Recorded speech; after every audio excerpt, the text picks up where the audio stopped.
não se sabe ao certo a razão pela qual Paulo fica uma semana nessa cidade. Se era a necessidade de embarcação, ou se de fato havia a intenção de ficar uma semana para que então essa celebração acontecesse no primeiro dia da semana. O fato é que ele fica uma semana lá. E no primeiro dia da semana, o domingo, ajuntando-se, versículo de número 7, ajuntando-se os discípulos para partir do pão, Paulo, que havia de partir no dia seguinte, falava com eles e alargou a prática até a meia-noite. Nesse momento, nós temos uma reunião, que é uma reunião solene, extraordinária, que vai acontecer num cenáculo. Essa edificação, ela já nos é comum à medida que nós estamos lendo o livro dos Atos dos Apóstolos, não é? Essas edificações de 2, 3, 4, talvez até 7 andares, não é? Os cenáculos, à época, no mundo romano. Esse era um cenáculo de 3 andares, e a igreja toda ela se reúne na expectativa de ouvir o apóstolo Paulo. E o texto nos diz, meus irmãos, no versículo de número 8, que haviam muitas luzes. Essas muitas luzes que haviam, obviamente, na energia elétrica. Essa só vai figurar na história humana com Thomas Jefferson muito tempo depois.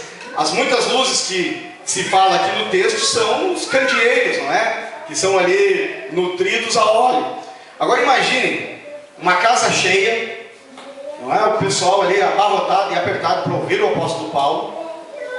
Os luzeiros acesos, aquele cheiro a óleo. Em determinado momento o olho fica vermelho e figura nesse cenário, recebe destaque nesse cenário, um jovem. Versículo de número 9 diz: estando um certo mancebo por nome Eutico, assentado numa janela, caiu do 3º andar, tomado de um sono profundo que lhe sobreveio sobre o extenso discurso de Paulo, e foi levantado morto. Jovem, meus irmãos, a palavra grega aqui, neanias, é um termo que vai definir alguém entre os 9 aos 14 anos de idade. Que talvez em razão desse contexto todo, muita gente, né? Cheiro a óleo, o discurso extenso. Paulo não era um pregador nada rápido, era extenso. Quem reclama do Gabriel Cândido às vezes tinha que parar para ouvir o apóstolo Paulo. Né?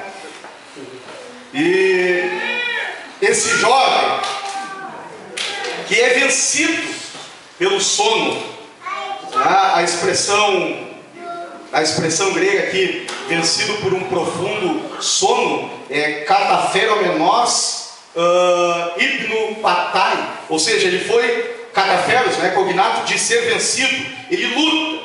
Vamos imaginar assim um jovenzinho como Ezequiel, né? Está aí na reunião e de repente começa a lutar, a pescar, né? Lutar com o sono, e de repente ele é vencido, arrebatado, quase que como desmaiado. Essa é a ideia do texto, não é? Ele é tomado por um profundo sono, e esse menino cai, e ao cair do 3º andar, morre. E quem está dando o diagnóstico disso aqui não é um leigo, é o médico Lucas, que faz a constatação. Tá? É ele quem dá o testemunho do falecimento do menino. Paulo para a mensagem, desce, o abraça, parece que como que reproduzindo aquele fato do Antigo Testamento, o Eliseu, né, a ressurreição do filho da viúva. Ele abraça aquele menino e diz: a vida está nele. O menino é retomado à comunidade, Paulo retorna, e meus irmãos, eu fico imaginando se algo assim semelhante, não exatamente o mesmo fato, mas se algo semelhante acontece em uma comunidade extremamente emocional.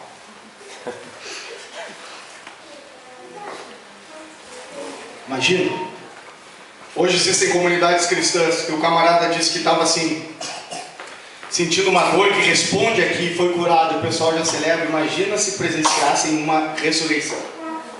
Era cadeira sendo jogada para cima, a gente chutando porta, né? Se estabeleceu uma loucura. Olha o que acontece. vocês têm uma ressurreição, Paulo retoma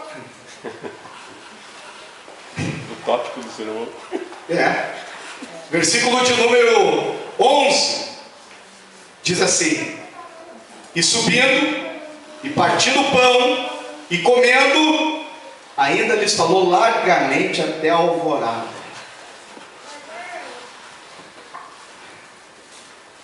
Interessante. Deus faz a manifestação da sua misericórdia, da grandeza da sua graça. Paulo retoma, participa da ceia e continua falando até o amanhecer. Com isso eu gostaria de convidar a todos, começando por mim, a nós refletirmos que tipo de avivamento nós queremos viver. Qual é o tipo de vida de Deus e de avivamento que nós queremos desfrutar? Ou o que é que nós estamos chamando de avivamento? Ou o que é que nós estamos definindo como avivamento? Porque o que se vê no culto cristão, em Atos dos Apóstolos, é uma centralidade extrema em torno da Escritura e da ordenança que é a ceia. E nada, nem um feito extraordinário da ressurreição de alguém durante o culto acaba com isso. Nem a ressurreição diante da comunidade vai protelar esse ato. Que tipo de avivamento nós queremos viver? Um avivamento que está comprometido com as emoções diante de uma resposta imediata? Ou a vida de Deus que nos faz comprometidos com a Escritura e com as ordenanças deixadas por Jesus de Nazaré, batismo e ceia? Quais são os elementos que vão tomar a nossa alma e de fato serem referências para a nossa consciência e para o nosso coração? Eu vejo hoje, meus irmãos, gente que, e eu vou lhes dizer isso, sem receio nenhum, ser homem de Deus para algumas comunidades pentecostais hoje é a coisa mais fácil que tem. Coisa mais fácil que tem é ser profeta. O camarada olha para a comunidade assim, com um olhar meio estranho, como diz a meninada, faz cara de louco. Aí olha para alguém mais sensível, fulaninho começa a chorar, ele vai lá e diz alguma coisa. Aí os da volta que estão presenciando aquele ato ali começam a chorar e se emocionar, não sabem nem porquê. Aí começa a chorar, aleluia, Deus está falando, está falando o quê? Está falando com quem? E aí depois o culto termina e se pergunta, o que foi dito? Não sei, mas estava uma glória. Nem sei o que pregar, mas foi fogo puro. Meus irmãos, alguma coisa está errada. Ou esse modelo está errado, ou a vivência de Atos dos Apóstolos é uma vivência equivocada. Com quem nós vamos ficar? Eu prefiro ficar com a Escritura Sagrada. Aleluia. Que o Espírito de Deus realize obras extraordinárias. Eu vou falar disso agora no encerramento. Mas que a nossa centralidade na Escritura e nas ordenanças, que nada, nem ninguém ofusque a centralidade da Escritura e das ordenanças deixadas por Jesus de Nazaré. Aleluia. Logo após então Paulo decide, talvez, meus irmãos, na sequência, não é? O moço é devolvido, há uma grande consolação na comunidade, e Paulo então decide seguir o seu trajeto de maneira a assumir uma estratégia. Os apóstolos vão, os discípulos, os companheiros de ministério vão por mar e ele vai por terra, talvez no afã de desfazer, não é, qualquer mobilização contra a sua vida naquele contexto e naquele momento. Eu quero rapidamente, meus irmãos, analisar com vocês algumas implicações do que nós lemos hoje à noite aqui, porque talvez alguém está me ouvindo pregar e está dizendo assim, irmão Davi, o que isso tem a ver com a minha vida? O que essa bela narrativa tem a ver com a minha vida?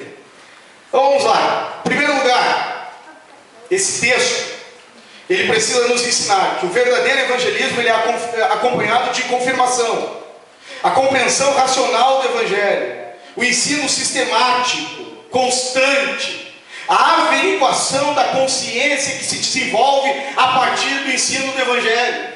Não basta apenas pregar. Eu preciso, enquanto igreja, enquanto obreiro, enquanto discípulo de Jesus, com muita atenção ver qual é a consciência que se desenvolve a partir do ensino ministrado. Porque pode ser que alguém ouvindo o ensino do Evangelho entenda tudo completamente errado. A mesma pregação, meus irmãos, a mesma palavra que eu estou dizendo do púlpito aqui para alguém, e eu peço graça a Deus que me ajude, que me instrumentalize para ser o mais claro possível, mas às vezes a mesma expressão que no coração de um bate com clareza e traz edificação, no coração de outro pode estar servindo de autoafirmação para muita neurose. Gente que às vezes ouve uma pregação bíblica, não entende e sai do culto afirmando coisas que não foram ditas, entendendo coisas que não foram ensinadas, compreendendo coisas que não foram aventadas. E isso precisa ser averiguado. E a postura de Paulo em confirmar as igrejas nos desafia a isso. Segundo lugar, o meio de fortalecimento da igreja é a pregação do Evangelho. Paulo confirma às igrejas, e a expressão usada no livro dos apóstolos é: trouxe consolação por meio de muitas palavras. Nós não traremos fortalecimento ao coração de ninguém por meio de psicologismos, por meio de truques humanos. O fortalecimento espiritual para a comunidade cristã vem por meio da exposição da Escritura Sagrada. Aleluia. Se alguém quer aconselhar alguém, quer aconselhar o seu irmão, quer fortalecer, quer exortar, quer animar, faça isso por meio da Escritura. Faça isso com a Escritura aberta. Faça isso com base na Escritura Sagrada. Deixe as suas axiologias de lado.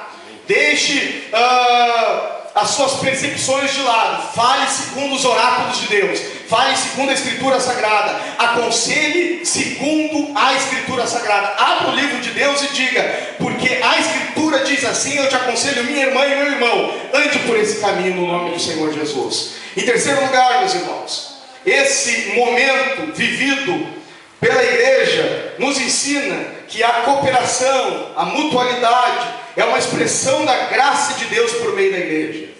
A igreja é um projeto coletivo. A igreja não é um projeto individual. Ninguém pensa que pode ser igreja sozinho. Ninguém pensa que pode congregar em casa. Não pode congregar em casa. Ser igreja é ser inserido por Deus em um projeto coletivo. E é isso o que o livro dos Atos dos Apóstolos, especialmente esse momento, nos ensina: a cooperação, a mutualidade.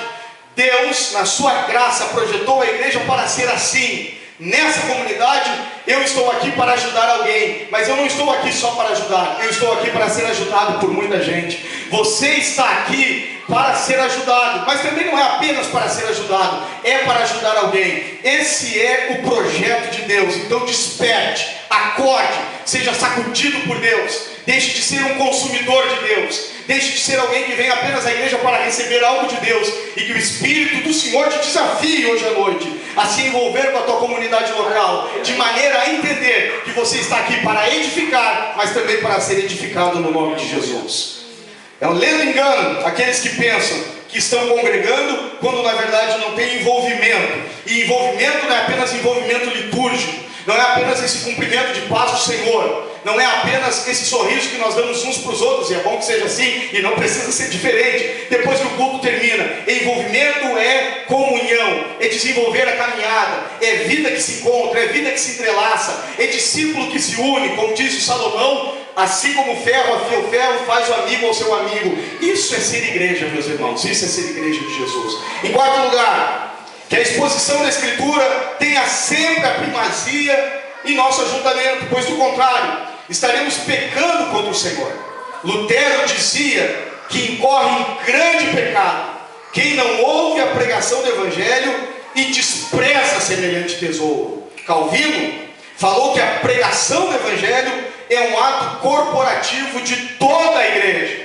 Não existe um grupo dos discípulos que é encarregado de pregar. A pregação, a proclamação, a anunciação é dever de todo discípulo de Jesus de Nazaré. Portanto, nós não podemos desprezar a pregação. Esteja atento à pregação, aprenda, seja nutrido, seja fortalecido, cresça enquanto você ouve uma pregação. Não permita que o teu coração fique distraído. Não permita que o teu coração fique assim, de alguma maneira perdido nesse momento. Peça graça a Deus e nutra a tua alma e te fortaleça na graça de Cristo, para que melhor nós possamos desempenhar a missão de pregar o Evangelho.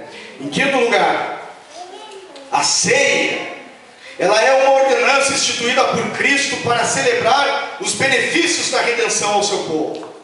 Não há eficácia no pão e tampouco no pastor, no oficiante que administra o partir dele. A eficácia santificadora do partir do pão se deve única e exclusivamente à bênção e à pessoa de Cristo Jesus. A operação do seu Espírito e aqueles que o recebem pela fé. O partir do pão é uma santa ordem de Cristo, onde Cristo e as bênçãos do novo pacto são representadas, seladas e aplicadas aos crentes. O partir do pão aumenta a fé dos crentes e chama a atenção deles para a obediência e o testemunho cristão. Portanto, a ceia é um meio de graça ordenado por Deus e operado pelo Espírito Santo na vida dos crentes, produzindo fruto de crescimento espiritual, dando-lhes capacidade para viver com maior vigilância a vida cristã. Este momento, o momento da ceia, é onde a graça da perseverança é renovada sobre a vida da igreja. O partir do pão é uma solene ação de graça pelos benefícios da redenção do povo de Deus. Paulo chama a ceia do Senhor em 1 Coríntios capítulo 10 e versículo de número 16 de um cálice da bênção. No Velho Testamento, a oferenda de sacrifício era a principal parte do serviço do templo. A ceia agora, para nós, para a igreja, ocupa a centralidade da celebração cristã, pois é a proclamação da consumada obra da redenção. A Eucaristia, para aqueles que têm medo do termo, Eucaristia nada mais é do que em grego, ceia do Senhor. A ceia do Senhor é a ceia do Cordeiro de Deus que tira o pecado do mundo. A ceia do Senhor é a ordenança de obrigação perpétua, onde o seu povo deve participar pela fé do seu corpo e sangue, com todas as bênçãos para o alimento espiritual e crescimento em graça, até que retorne o Senhor da glória. De fato, é-nos ensinado que a ceia deve ser constantemente celebrada. Disse Jesus, e tomando o pão, e havendo dado graças, partiu e deu-lhe, dizendo: isto é o meu corpo que por vós é dado, fazei isto em memória de mim. Lucas 22:19. Afirmamos na realização desse ato que fazemos parte do sangue do corpo de Cristo, cuja morte celebramos com alegria. Por quê? Porque sua morte é oferta pelo meu pecado, mas ele ressuscitou para me garantir todas as bênçãos de Deus. Bendito é o nome do Senhor. Quando participamos do cálice da bênção, representamos, efetuamos e proclamamos a nossa união com Cristo e comunhão com a sua igreja. Adquirimos, participando da ceia, discernimento sobre o corpo do Senhor, fé para nutrirmos-nos dele, além de amor a Cristo e ao seu povo, a igreja do Senhor. Como nós participamos do sangue do corpo de Cristo? Não participamos material e fisicamente, ou de seu corpo glorificado no céu, mas recebemos o corpo de Cristo como que entregue e morto por nós, e seu sangue derramado para a remissão dos nossos pecados. Apropriamos-nos dos efeitos da sua morte sacrificial pela fé. Quais são esses efeitos? A redenção, a reconciliação, a adoção e a glorificação. Essa é a mensagem da igreja. Se alguém me ouve essa noite aqui, eu quero dizer a você: o pecado te faz escravo, e o único remédio para o teu pecado é a redenção por meio da cruz do Calvário. Eu quero dizer, se alguém aqui não exerce a fé cristã, que o pecado te faz inimigo de Deus e só a cruz te reconcilia com Ele. O pecado nos faz inimigos de Deus, o pecado nos faz culpados diante de Deus, e só o sangue do Cordeiro é que nos justifica diante de Deus. E por fim, é a obra do Calvário que nos faz seres que, a partir do momento que somos alcançados pela graça de Deus, somos gente que transcende a história. Já não somos mais pessoas limitadas à morte. A morte não nos mata mais, porque somos filhos da ressurreição. A glorificação e a esperança de que no dia bendito da vida do Senhor, os mortos em Cristo ressuscitarão primeiro. Depois nós, diz Paulo, os que estivermos vivos, seremos arrebatados e transformados juntamente com eles nos ares, e estaremos para sempre com o Senhor. Essa é a esperança, essa é a alegria, Esse é o fundamento da consciência da igreja quando se reúne para celebrar a ceia do Senhor. Da mesma forma que a esposa e o esposo se tornam uma carne só por meio do matrimônio, assim também nós, pela fé em Cristo, somos feitos um com Ele quando celebramos a ceia do Senhor. De que maneira nós nos alimentamos da ceia? Jesus disse: na verdade vos digo, João capítulo 6, versículos de número 53 a 56, que se não comerdes a carne do Filho do Homem, e não beberdes o seu sangue, não tereis vida em vós mesmos. Quem come a minha carne e bebe o meu sangue, tem a vida eterna, e eu o ressuscitarei no último dia. Porque a minha carne é verdadeiramente comida, e o meu sangue verdadeiramente bebida. Quem come a minha carne e bebe o meu sangue, permanece em mim e eu nele. Mais uma vez eu repito, é na ceia do Senhor que a graça da perseverança é renovada na vida da igreja. Amém. Aleluia. Louvado seja o nome do Senhor. De maneira que nós não podemos desprezar, reduzir a segundo plano esse momento especial da vida da igreja. Em sexto lugar, penúltimo lugar, nós precisamos entender que o domingo, na concepção e na consciência cristã, meus irmãos, em primeiro lugar, na consciência do Novo Testamento, o domingo não é um substituto do sábado judaico. Nós precisamos entender isso. A celebração dominical, ela foi uma prática adotada pela igreja em razão da ressurreição do Senhor nesse dia, não havendo nenhum mandamento ou ordem nesse sentido. Logo, a celebração dominical é uma realização que tem como fundamento um acontecimento, a ressurreição de Cristo, que gera uma consciência, qual? A adoração constante, que o príncipe da vida nesse dia decidiu tomar a sua vida novamente.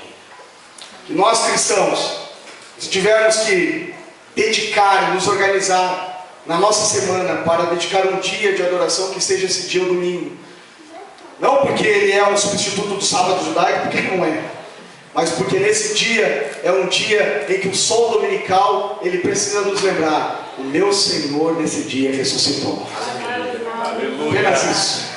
Apenas isso. Aleluia. O sol do domingo, que amanhã do domingo nos faça rememorar, Aleluia. que possa reviver em nós a Aleluia. alegria da ressurreição. Aleluia. Porque a certeza, meus irmãos, de que nós estamos aqui, e aqui estando não estamos perdendo tempo, é que vive o Senhor da glória. Aleluia. Aquele que venceu a morte vive e vive pelos séculos dos séculos.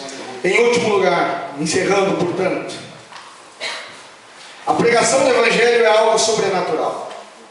Aleluia.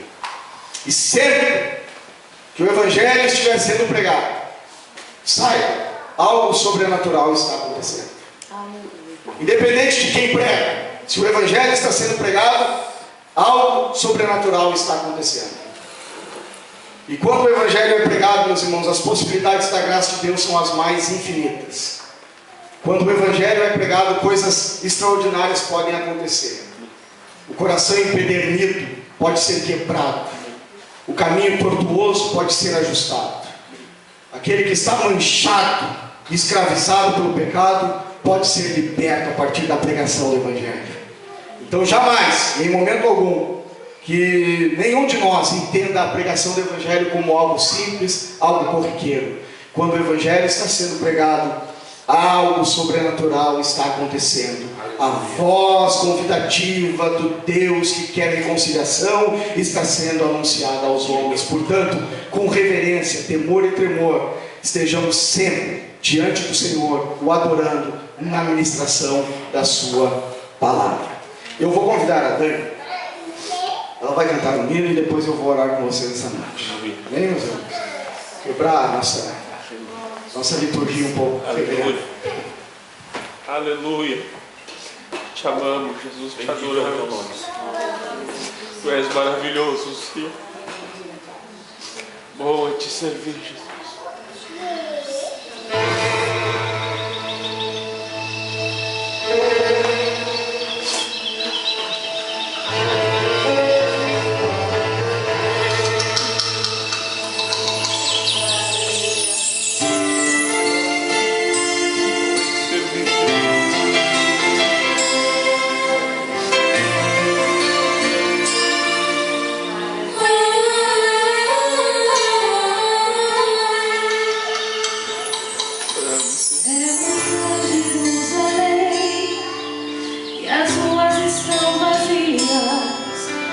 parecia estar de luto pelo Cristo que morreu.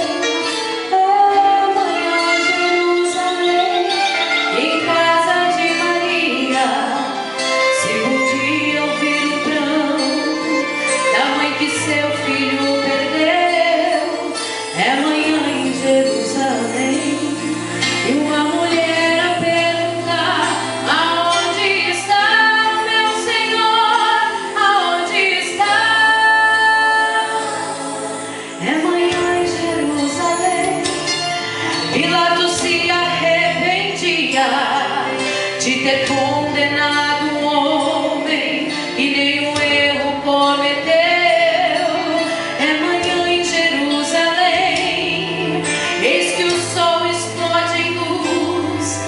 Aleluia, a manhã mais importante de toda a criação. É manhã em Jerusalém, eis que o céu explode em luz e cantam os anjos que Jesus ressuscitou. Levantai, ó portas, vossas cabeças, levantai-o, ó portais eternos, recebei em glória aquele que foi morto e venceu. Então o céu em festa se tornou, cantaram todos os anjos de Deus. A estrela da manhã está de novo no céu. Aleluia, aleluia, aleluia.